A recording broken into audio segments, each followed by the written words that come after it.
के प्रायोजक हैं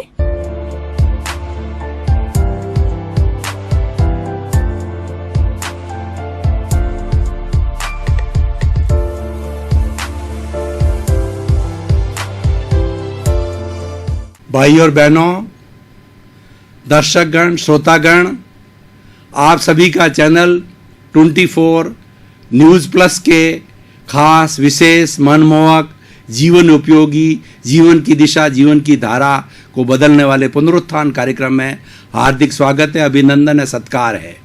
पुनरुत्थान कार्यक्रम प्रतिदिन नए नए विषयों के साथ में कॉन्टेम्परेरी सब्जेक्ट्स, आज हमारे जगत में किस चीज़ की आवश्यकता है और ख़ास तौर से हमारी भारतीय संस्कृति का कैसे उत्थान हो, जो पतन हो रहा है उसका कैसे उत्थान किया जाए, उसके विषय के अंदर वार्ता करने के लिए चैनल 24 न्यूज़ प्लस के नए यह कार्यक्रम रखा है। और ये बौद्धिक वर्ग से जुड़ा हुआ है, ये बच्चों को समर्पित है, ये युवाओं को समर्पित है। आज हमारे भारत में 60 करोड़ युवा है और उन युवाओं को दिशा मिलनी चाहिए, वह दिशा पुनरुत्थान कार्यक्रम के माध्यम से मिलेगी। तो आज हम एक ऐसे विषय को लेकर के आपके सामने उपस्थित हुए हैं जो आज का प्रेजेंट सिनेरियो है।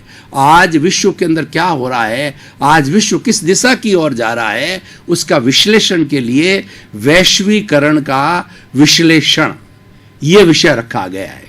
तो दो शब्द है, पहला तो है वैश्वीकरण, दूसरा विश्लेषण। वैश्वीकरण किसे कहते हैं? इसको अंग्रेजी में ग्लोबलाइजेशन कहते हैं। ग्लोबलाइजेशन का अर्थ यह है कि पूरी पृथ्वी, पूरी ग्लोब जो है वो समीप आ गई है, वो करीब आ गई है। ये कॉन्सेप्ट आज का नहीं है, ये कॉन्सेप्ट हमारे वेदों के अंदर वसुधैव कुटुंबकम का ये कॉन्सेप्ट है जो उन्होंने पहले ही बता दिया था। उसी को आधार मान करके वैज्ञानिक लोगों ने खोज की और दोनों देखिए, जो हमारे पुराने ऋषि मुनि हैं वो भी सत्य के खोजी है और विज्ञान भी सत्य के खोजी है। दोनों का उद्देश्य है सत्य की खोज करना, लेकिन दोनों किस विषय पर कार्य करते हैं ये समझना जरूरी है। जो साधक व्यक्ति है, जो साधना करने वाला है, जो ऋषि है, जो महात्मा है, जो संस्कृति का ज्ञाता है, जो संस्कृति का पोषण करने वाला है, वह भीतरी जगत की खोज करता है। What is reality, who am I, where from I came, where I am to go, ये इन चीज़ों की खोज करता है और वहीं से ये दर्शन कहलाता है।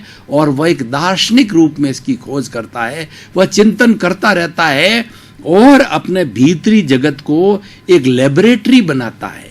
दोनों ही लेबोरेटरी बनाते हैं। वैज्ञानिक लोग हैं वह भी लेबोरेटरी में खोज करते हैं, लेकिन उनकी खोज पदार्थ पर है, उनकी खोज जड़ पर है, उनकी खोज मेटल पर है, उनकी खोज एलिमेंट पर है। दोनों में बेसिक डिफरेंस है कि जड़ किसे कहा जाता है? जिसमें संवेदना नहीं, जिसमें वर्ण होता है, गंध होता है, रस होता है और स्पर्श होता है, गलता है और मिलता है। और दूसरी तरफ जो सच्चाई हासिल करने वाले साधक लोग हैं, साधना करने वाले ऋषि पुरुष होते हैं, वो चेतना पर कार्य करते हैं। चेतना संवेदनशील होती है, सुख दुख का अनुभव करती है, ग्रोथ होती है, उसका प्रजनन होती है और वो अपनी प्रस्तुति कर सकती है। दोनों के बेसिक डिफरेंस हैं, लेकिन दोनों का उद्देश्य है कि सत्य की खोज करना। तो हमारे ऋषि मुनियों ने तो कई हजारों साल पहले खोज करके इसको नाम वसुधैव कुटुंबकम दिया था। उसी कॉन्सेप्ट के ऊपर विज्ञानियों ने खोज करके जो है आज ग्लोबलाइजेशन का, दोनों में डिफरेंस कुछ नहीं है, दोनों एक ही सिक्के के पहलू है, दोनों एक दूसरे के पूरक है और एक दूसरे के सप्लीमेंट्री है, एक दूसरे को सपोर्ट करने वाले हैं, एक दूसरे को विरोधी नहीं है। तो भाई और बहनों, आज वैश्वीकरण को विरोधी नहीं माने, लेकिन इसके अंदर जो बुराइयां हैं, इसमें जो कुरीतियां हैं, वो हम आज पूरा विश्लेषण, उसका चीरा फाड़ा और उसका जिस तरीके से एक जो है वह डॉक्टर होता है, सर्जन होता है, वो शरीर का चीरा फाड़ा करके और बीमारी को दूर करता है। तो आज हमारा इस कार्यक्रम विश्लेषण करेंगे कि जो बुराइयां हैं उनको अलग करो। वैश्वीकरण बुरा नहीं है, लेकिन इसके अंदर जो बुराइयां आ गई है, बुराइयां क्यों आई है कि हमने उस वैश्वीकरण का दुरुपयोग किया है। देखिए भाई और बहनों, दर्शकगण, श्रोतागण, आपको एक बड़ा सीधा सा उदाहरण बताना चाहता हूं मैं आपको कि एक चाकू होता है, वो चाकू कितना उपयोगी है। फल फ्रूट काटा जा सकता है, सब्जी काटी जा सकती है, रस्सी काटी जा सकती है, कोई भी काटने का कार्य हो सकता है। चाकू बुरा नहीं है। और अब दूसरी तरफ देखिए, वही चाकू को कोई दुरुपयोग किया जाता है तो किसी का मर्डर भी किया जा सकता है। वो चाकू क्या क्या दोष है? दोष उस व्यक्ति के उपयोग दुरुपयोग करने वाले का है। भगवान ने सृष्टि में एक रेत का कण भी जो है जो अनुपयोगी नहीं बनाया। क्यों? ईश्वर महान होता है, ईश्वर करुणा का सागर होता है, ईश्वर संपूर्ण व्यापी होता है, वो जगत कल्याण करना चाहता है, तो वो अनुपयोगी चीज बनाएगा ही नहीं। लेकिन हमने उसका दुरुपयोग करके उसको अनुपयोगी बनाया है। तो अब आप देखिए, हम वैश्वीकरण को समझे। वैश्वीकरण के अंदर क्या आता है? वैश्वीकरण के अंदर जो जितना सारा टीवी है, आज हमारा मोबाइल है, आज हमारा इंटरनेट है, जितना मीडिया का काम है, ये सारा एक सैटेलाइट से जुड़ा होने के कारण आज हम इस सृष्टि के 7 अरब लोग करीब आ गए हैं। यहाँ बैठा बैठा व्यक्ति ईमेल के माध्यम से, अन्य अन्य चैट के माध्यम से वो तुरंत बात कर सकता है। और इतना ही नहीं, टेलीफोन पे वर्ल्ड के 200 कंट्री के अंदर कोई भी व्यक्ति बैठा बैठा कुछ ही क्षण के अंदर बात कर सकता है। और आप देखिए ये किस लिए हो रहा है कि जो सैटेलाइट है उसमें हर कंट्री को अपना कोड मिला हुआ है, अपने को एक घर मिला हुआ है, अपने को एक जगह मिली हुई है, एक प्लेस मिला हुआ है। तो उस कोड को कोई भी मिलाएगा तो वह सीधी तरंगें। अब देखिए कि ये सारा ग्लोबलाइजेशन हुआ कैसे, ये बीच में तरंग शब्द आ गया। तो मैं साइंस का विद्यार्थी होने के नाते ये बताना चाहता हूं कि whole cosmos is made of vibrations. और ऐसा कहा जाता है, एक परिंदा भी जब इस कॉस्मॉस के अंदर वाइब्रेशन करता है, पर मारता है, तो उसकी वाइब्रेशन से पूरा जगत प्रभावित होता है। हम उन वाइब्रेशन से जुड़े हुए हैं। आज मेरे शब्द हैं वो इस रूम के अंदर एकत्रित हो रहे हैं। किसी भगवान महावीर के, भगवान कृष्ण के, भगवान बुद्ध के, जीसस क्राइस्ट के सारे शब्द कहीं गए नहीं हैं। इस कॉस्मॉस में, इस सृष्टि में, इस पर्यावरण के अंदर आज भी संग्रहित है। और वैज्ञानिक लोगों ने परीक्षण के माध्यम से उन शब्दों को, उनकी ओरिजिनल आवाज को भी पकड़ा है। भगवान महावीर का जो मूल वाणी है उसको पकड़ा गया है और उसको पकड़ने के और आगे कई कई नए प्रयोग किए गए हैं। ये क्यों हुआ? तरंगमय संसार होने के कारण। और दूसरी बात है E=mc²। इस सारे जगत के अंदर जो एनर्जी है वो नष्ट नहीं होती, यूं का यूं। भूतमय एनर्जी इतनी थी, भविष्य में भी इतनी रहेगी और वर्तमान में ये रही। ये मैं सारा रूपांतरण और ये साइंस की बातें क्यों कह रहा हूं कि ग्लोबलाइजेशन उससे बना है। जो उत्पत्ति करने वाला है उसके ऊपर सोचना पड़ेगा। ग्लोबलाइजेशन आखिर उसका उत्पत्ति कहां से हुई, ग्लोबलाइजेशन बना कैसे? तो E=mc² के माध्यम से ग्लोबलाइजेशन मिला। मतलब हमारी जो एनर्जी है, ठोस एनर्जी द्रव्य में बदलती है, द्रव्य एनर्जी गैस के अंदर बदलती है, गैस पुनः ठोस में बदलती है। ये साइकिल है। This is the cycle of the nature. और दूसरा दार्शनिक पक्ष की बात करें तो दार्शनिक लोगों ने वसुधैव कुटुंब की बात करें, दोनों पक्ष में साथ में लेके चल रहा हूं, आधुनिक और प्राचीन। प्राचीन हमारे वसुधैव कुटुंब का हमारे दार्शनिकों ने क्या बात बताई, हमारे ग्रंथों ने क्या बात बताई कि पूरी सृष्टि पंचभूतात्मक है। इधर तो मैंने वाइब्रेशन की बात करी, cos theta sin theta E=mc² की बात करी। अब मैं दार्शनिक बात भी करता हूँ। मेरा डुअल रोल है, मैं एक वैज्ञानिक भी हूँ और एक दार्शनिक ही हूँ, इसीलिए दोनों की समीक्षा आपके सामने प्रस्तुत कर सकता हूँ। तो अब आप देखिए कि हमारे दार्शनिकों ने क्या कहा कि ये सारी सृष्टि पंचभूतात्मक है। पृथ्वी, जल, अग्नि, वायु और आकाश सारी सृष्टि 5 भूतों से बनी हुई है और इस सृष्टि में जो कोई भी जीवित प्राणी है, क्योंकि जन्म तो जीवित प्राणी लेता है, जो और लेता किससे? जड़ के माध्यम से। जैसे भाई और बहनों, ये जो मेरा शरीर आपको दिखाई देता है, ये 2 चीजों का जो है वो कॉम्बिनेशन है, ये कंपाउंड है। ये शरीर जड़ है और इसमें भीतर विराजमान शुद्ध आत्मा भगवान है, वह चेतन है। इसीलिए ये रियल भी है और रिलेटिव है।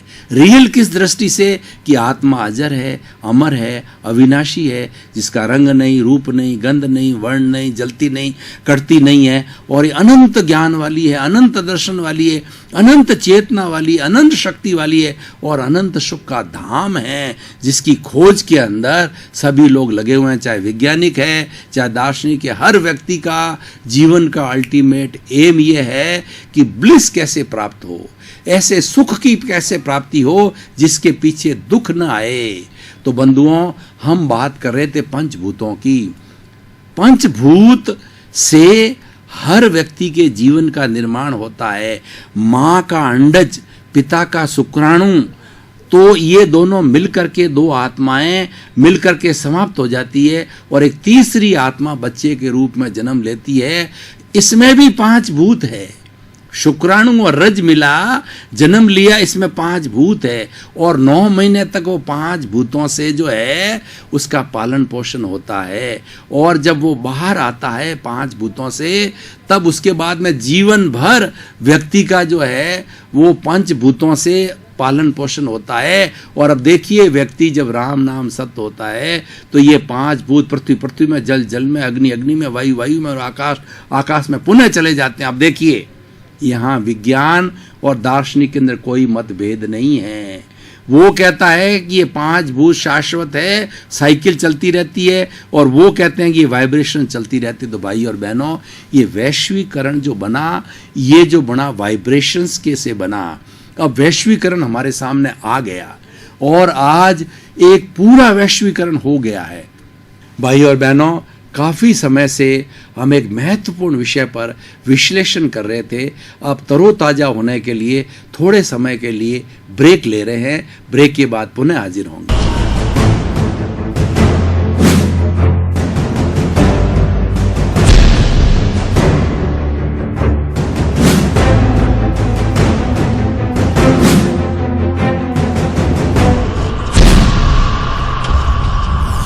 ब्रेक लेकर के भाई और बहनों, दर्शकगण, श्रोतागण, हम पुनः जो है नई तरोताजगी के साथ में इस विषय का विश्लेषण के लिए उपस्थित हुए हैं। हर व्यक्ति को अपने व्यक्तित्व विकास करने के लिए, ज्ञान लेने के लिए वैश्वीकरण का भरपूर उपयोग करना चाहिए। इस वैश्वीकरण ने हमको कितनी सुविधा दी है। आज हमारे शरीर की बात देखें तो शरीर का एक एक पुर्जा, जैसे कि मशीनरी का एक एक पुर्जा मैकेनिक नया डाल देता है, रिपेयर कर देता है, ठीक उसी तरह से आज हमारे डॉक्टर लोग, सर्जन लोग, चाहे हार्ट हो, चाहे किडनी हो, चाहे फेफड़े हो, चाहे कोई भी बॉडी का ऐसा पार्ट, चाहे घुटने हो, उन सब को वो बदल देते हैं। कितना महान परिवर्तन हुआ है। ये देन ग्लोबलाइजेशन की है, ये देन विज्ञान की है। बंधुओं, हम इस विज्ञान के, हम इस ग्लोबलाइजेशन के चिर ऋणी हैं। हम कभी भी इनका ऋण नहीं उतार सकते हैं। अब भाई और बहनों, अब ये पक्ष हो गया कि इसका उपयोग करना चाहिए। अब आखिर हो क्या रहा है? आज हो क्या रहा है? आज हमारे देश की बात करें तो 60 करोड़ युवा है और 7 अरब की पृथ्वी की जनता की बात करें जो ग्लोबलाइजेशन का उपयोग कर रहा है, इसमें भी 50% से कम युवा लोग नहीं हैं। युवा जो है 16 साल से लगा के 45 साल का युवा कहलाता है, वो टीनेजर्स कहलाते हैं। वो लोग उत्साही होते हैं, वो दुनिया को जानना चाहते हैं, वो ज्ञान को लेना चाहते हैं, लेकिन उनके पास में अनुभव की कमी होती है। जोश होता है लेकिन होश नहीं होता है। वो सबसे ज़्यादा इस इंटरनेट का दुरुपयोग कर रहे हैं।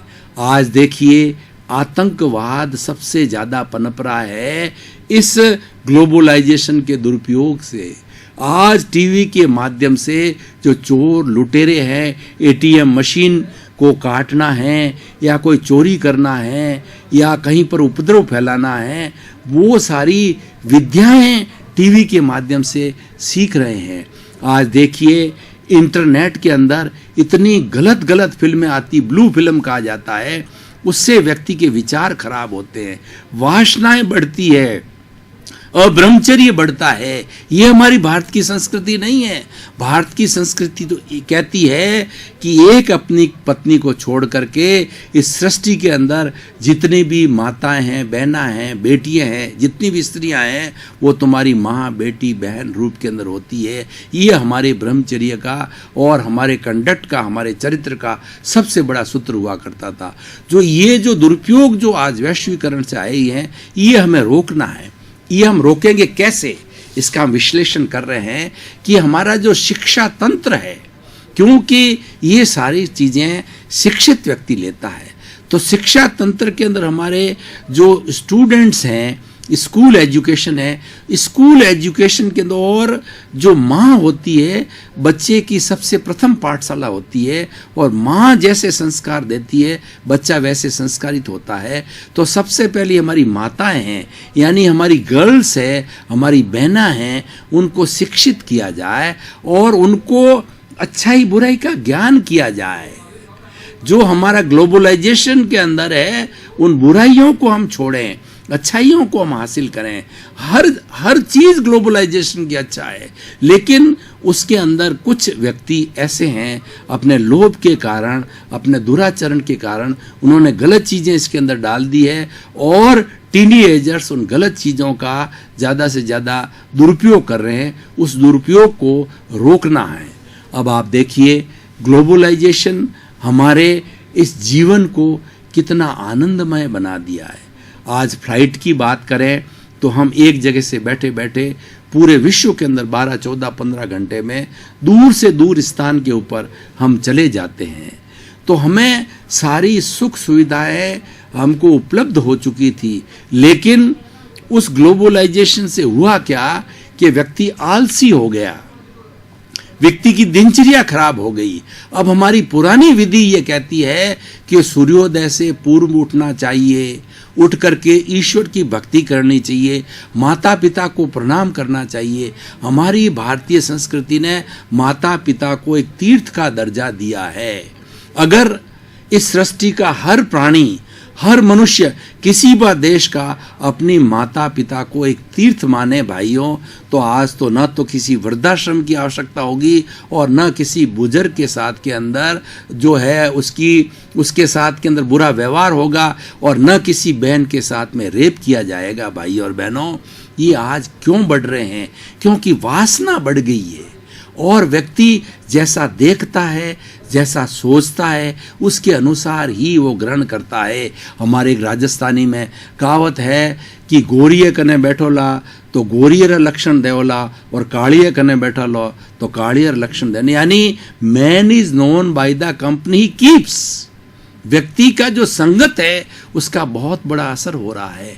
आज हमारे जो कॉलेज के स्टूडेंट्स से बच्चे हैं, आज वर्तमान के ग्लोबलाइजेशन सिनेरियो की बात करें तो इतने वो ड्रग लेने लग गए हैं, इतनी नई तरह की ड्रग आने लग गई है, इतनी महंगी आ गई है कि कुछ लोग पहले उन बच्चों को, उन स्टूडेंट्स, उनको विद्यार्थियों को हमारी देशी भाषा में बात करते हैं हेवा करते हैं, यानी उसको पहले हैबिचुअल करते हैं और वो इतना हैबिचुअल हो जाता ड्रग लेते लेते कि वो रोटी खाने से तो वो रुक सकता है लेकिन ड्रग लेने से नहीं रुक सकता, क्योंकि उसकी सारी नाड़ियां जो है वो व्यसनी हो जाता है। वो नाड़ियां समय आने पर उस ड्रग को मांगती है, जैसे कि नाग कन्याएं हुआ करती थी पुराने जमाने में। भाई और बहनों, दर्शकगण, श्रोतागण, वो नाग कन्याएं क्या होती थी कि वो सांप का जो जहर होता था अपनी जीभ पे डसती थी, तो उन नाग कन्याओं का दुरुपयोग तो जो है करने के लिए, किसी को मारने के लिए किया जाता था। लेकिन वो स्वयं मर जाती थी। मर ऐसे जाती थी कि जब उनको नाग का इतनी व्यसन हो जाती थी कि छोटे मोटे व्यसन उसको सूट ही नहीं करते थे। जब तक कि वो नाग का जो है जहर अपनी जीभ से स्पर्श नहीं कराते। तो बंधुओं, व्यसन इतनी बुरी चीज होती है। और व्यसन कैसे होता है, हम ग्लोबलाइजेशन के अंदर ये व्यसन बहुत बढ़ गया है। सबसे बड़ी बात है कि व्यक्ति परिश्रम बिल्कुल नहीं करता। आज पूरे विश्व के अंदर मोटापा सबसे बड़ी समस्या बन गई है। मोटापा किस लिए होता है कि जो हम कैलोरीज भीतर डालते हैं उतनी कैलोरी हम बर्न नहीं करते। कैलोरी बर्न कब होती है कि जब हम शारीरिक श्रम करें। आज शारीरिक श्रम बिल्कुल घट गया है, क्योंकि सब चीज़ों की उन्मुखता हो गई है। सब चीज़ें हमको घर बैठे एक बेड के ऊपर, एक चेयर के ऊपर सब चीज़ मिल जाती है। उठने का ही काम नहीं होता है। तो इसलिए भाई और बहनों, इस ग्लोबलाइजेशन के इस बुराई को हमें छोड़ना होगा। इस बुराई को हमें दूर हटना पड़ेगा और हमें ग्लोबलाइजेशन के जो हमारी जितने साधन हैं उसका हम लिमिटेड उपयोग करें। आज देखिए, व्हाट्सएप है, फेसबुक है, ट्विटर है, ब्लॉगर है, इसका कितना दुरुपयोग हो गया है। इसके अंदर ऐसे ऐसे अश्लील चीज़ें ग्रुप के अंदर भेजी जाती है कि वो आज हमारे समाज को खराब कर रही है। और किसी व्यक्ति की इंटीग्रिटी के ऊपर ऐसी ऐसी चीज़ें डाल दी जाती है कि वो पूरी वायरल हो जाती है। आजकल एक वायरल ऐसा शब्द चल गया कि मीडिया जो है पूरे विश्व के अंदर किसी चीज़ को वायरल कर देता है। बंधुओं, अब वो सच्चाई या बुराई किसी को मालूम नहीं है, लेकिन वो चीज़ चली जाती है, पूरे समाज में नहीं पूरे विश्व के अंदर फैल जाती है। पहले हमारे पास में साधन नहीं थे तो वो चीज़ लिमिटेड रहती थी, थोड़े गांव के अंदर रहती थी, थोड़े एरिया में रहती थी, एक कंट्री में रहती थी। अब ये इस वायरल को रोकना है। इस वायरल के अंदर ये गलत चीज़ें जो जाती है ना, इसको रोकना होगा। इसके रोकने के लिए हमें प्रशिक्षण लेना होगा और हमें क्लासेस लगानी होगी, हमें सेमिनार कंडक्ट करने होंगे, हमको वर्कशॉप लगाने पड़ेंगे कि हम ग्लोबलाइजेशन के युग के अंदर जी रहे हैं। ग्लोबलाइजेशन की अच्छाइयाँ बतानी पड़ेगी। We will have to show the merits and demerits both of the globalization, because there are so many merits of the globalization. We are quite grateful to the globalization, and globalization is much important for the overall development of the humanity. But some wrong things has encountered with the globalization, वो demerits हैं। उन demerits के ऊपर हम रोकने, यानी हमारी पुरानी परंपरा है, उस परंपरा को अक्षुण्ण बकते हुए हम नवीनता को प्राप्त करें। नवीनता को प्राप्त हमारा ग्लोबलाइजेशन करें। दोनों में सामंजस्य होना चाहिए, संतुलन होना चाहिए। जैसे कि जनरेशन गैप कहा जाता है कि एक बुजुर्ग व्यक्ति है और एक यंग व्यक्ति है, इसको जनरेशन गैप कहते हैं। तो दोनों के जनरेशन में विचारों का फर्क होगा, क्यों बुजुर्ग ने दूसरी संस्कृति देखी, दूसरा युग देखा होगा। तो इसलिए बुजुर्ग का, वरिष्ठ नागरिक का ये कर्तव्य होता है कि जो नई पीढ़ी, ग्लोबलाइजेशन वाली पीढ़ी है, उस पर अपने विचार थोपे नहीं। और जो ग्लोबलाइजेशन युग के अंदर व्यक्ति जी रहा है, वह व्यक्ति जो है वो उनका सम्मान करे, यानी बुजुर्ग जो है वो वात्सल्य दे, और जो यंग पर्सन है वो इनका सम्मान करे। जब सम्मान और वात्सल्य दोनों मिलेंगे तब संपूर्णता आएगी, जब होलिस्टिक बनेगा। और होलिस्टिक बनने से हमारी भारतीय संस्कृति अक्षुण्ण रहेगी। तो भाई और बहनों, दर्शकगण, श्रोतागण, आज ग्लोबलाइजेशन के विश्लेषण के ऊपर मैंने आपको मेरिट्स, डीमेरिट्स, अच्छाइयाँ, बुराइयाँ दोनों रखी, उनका विश्लेषण किया। भाई और बहनों, दर्शकगण, श्रोतागण, आपका बहुत बहुत धन्यवाद। आपने ऐसे मुख्य विषय के ऊपर अपनी उपस्थिति दर्ज कराते, उपस्थिति दर्ज नहीं कराते बल्कि उसके हार्द को, उसके विश्लेषण को बहुत गहराई से आप सुनते हैं। जब वक्ता के सामने दर्शक और श्रोता जो है उस चीज़ को ग्रहण करता है, तो वक्ता भी ये चाहता है कि मेरे भीतर जो और भी अच्छी से अच्छी बातें, अच्छा से अच्छा ज्ञान है, वो मैं इनको सर्व करूं। तो आपका बहुत बहुत धन्यवाद। आप इसी तरह से प्रतिदिन जो है इस चैनल 24 न्यूज़ प्लस के खास विशेष जीवनोपयोगी शिक्षाप्रद कार्यक्रम पुनरुत्थान में आते रहिए और हम मिलकर के वक्ता और श्रोता मिलकर के इसका जो है बहुत अच्छी तरह से संयोजना करेंगे। जगत कल्याण हो, सबका भला हो और सर्वे भवन्तु सुखिनः सर्वे भवन्तु निरामया, सबको आनंद मिले, सबको सुख मिले और सारा जगत मोक्षमय हो, आनंदमय हो। सबके प्रति मंगल भावना, आप सभी के प्रति शुभकामना। प्रायोजक हैं